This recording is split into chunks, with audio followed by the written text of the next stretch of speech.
Já falamos no vídeo anterior sobre o avanço científico e agora, nesse vídeo, eu falarei sobre a literatura, a música e o surgimento do cinema no século XIX. Que bom ter você por aqui novamente para mais uma videoaula. Eu sou o Schwab e como sempre peço um favorzão seu que é para que você deixe aquele like para que esse conteúdo alcance mais pessoas. Vamos começar falando sobre a literatura nesse contexto. No começo do século XIX, o romantismo surgiu em oposição aos valores da sociedade burguesa. O romantismo era um sentimento que se encontrava generalizado entre a nobreza, entre os grupos conservadores e entre os saudosistas da Idade Média, durante a qual os habitantes das aldeias viviam em comunidades mantendo relações pessoais de amizade ou dependência. Isso era bem diferente da sociedade industrial que emergia e na qual predominavam relações impessoais de contrato entre o operário e o patrão, por exemplo, em que não existe amizade nem dependência pessoal, como a que havia na Idade Média entre senhor e servo. Os românticos ainda se opunham ao classicismo acadêmico e ao intelectualismo do século XVIII. Enfatizavam a importância dos sentimentos e das emoções no lugar da razão fria e destacavam o papel do indivíduo. Alguns adeptos do romantismo criticavam também a miséria em que viviam os trabalhadores sob o regime capitalista. Essa crítica levou muitos deles a assumir posições anticapitalistas. Assim, alguns românticos apoiavam a monarquia e sonhavam com o feudalismo medieval. Outros queriam a revolução e sonhavam com a comunidade medieval como solução humana para os males do capitalismo. Na França destacaram-se Victor Hugo, autor de Os Miseráveis, Stendhal, autor de O Vermelho e o Negro, e Honoré de Balzac, autor de A Comédia Humana. Na Inglaterra destacaram-se o poeta Lord Byron, autor de Manfred, e o romancista Walter Scott, autor de Ivanhoe. Na Alemanha destacaram-se Johann Goethe, autor de Fausto, e Friedrich von Schiller, autor de Marie Stuart. O romantismo entrou em declínio a partir de 1850. Na poesia começaram a afirmar-se a doutrina da arte pela arte e o parnasianismo,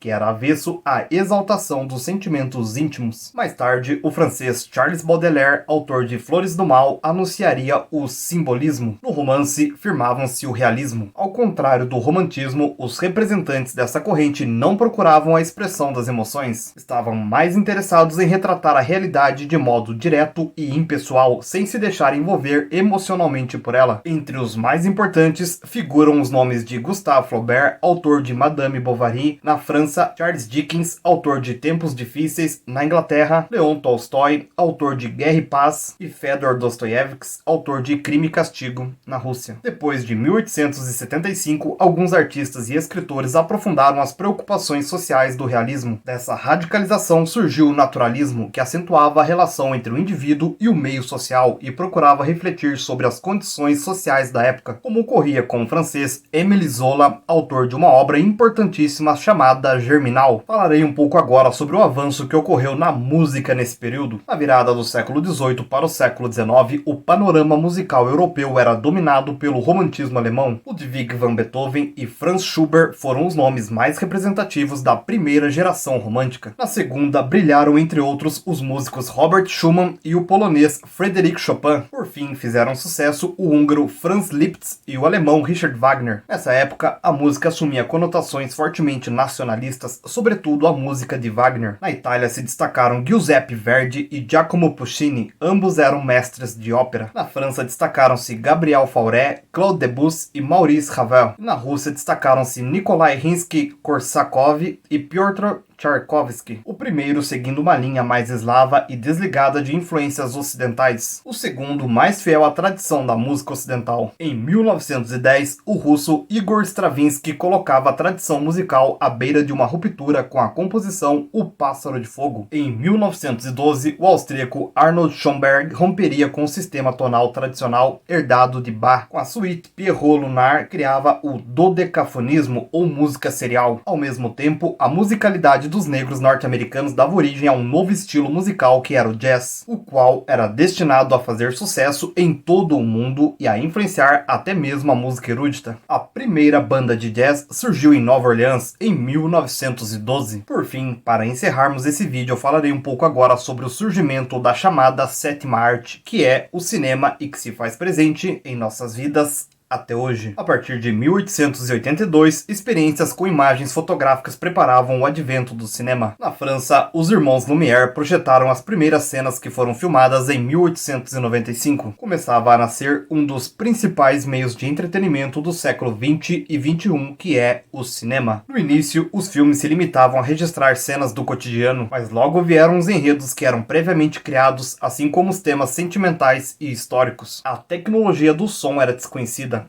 Os filmes eram mudos, geralmente eles eram acompanhados nas salas de projeção por música ao vivo. Em 1911 foi construído na Califórnia, nos Estados Unidos, um espaço que era destinado à instalação de estúdios para a produção de filmes. Era Hollywood, que se tornaria uma verdadeira indústria cinematográfica. Em poucos anos, Hollywood se firmaria como uma verdadeira fábrica de sonhos, em condições de produzir não apenas fantasias, mas também milhões e milhões de dólares. No próximo vídeo eu falarei sobre as artes plásticas no século XIX e os estilos artísticos que surgiram no começo do século XX. Aproveite esse momento e já se inscreva no canal para receber conteúdos como esse em primeira mão. Me segue também nas outras redes sociais que estão aparecendo na tela, pois eu estarei postando conteúdos por lá que irão complementar os conteúdos aqui do canal. Comente alguma dúvida que tenha ficado. Espero do fundo do coração ter contribuído para a sua aquisição de mais conhecimentos. Um grande abraço e tchau, tchau.